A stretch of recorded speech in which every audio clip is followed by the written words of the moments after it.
El president d'un país indeterminat i una periodista incisiva es posen a punt dins d'un plató de televisió. Es diu Desclassificats, i el mateix autor de l'obra teatral l'ha transformat en guió audiovisual. La del governant i la de la periodista són dues vides privades que entren en confrontació en el moment en què els seus protagonistes són també persones en projecció pública.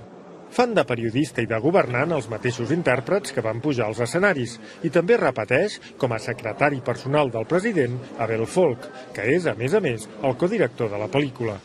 Hem assajat com si fos teatre, hem assajat escenes senceres. Però amb el to a baix. I clar, amb el to cinematogràfic. Farem balanç d'aquests 20 mesos del president Bosch com a cap de l'executiu. És una gran professional i és una dona amb uns principis ferms i bastant rígida. Hem viscut un període d'estancament a tota la regió. Aquest president és un home bo. És un home bo. I tothom a la vida li han passat coses. Una mica més a la dreta, sisplau. El bon president i la bona periodista s'enfronten dins d'un plató, però els recursos del cinema permetran mostrar també altres localitzacions.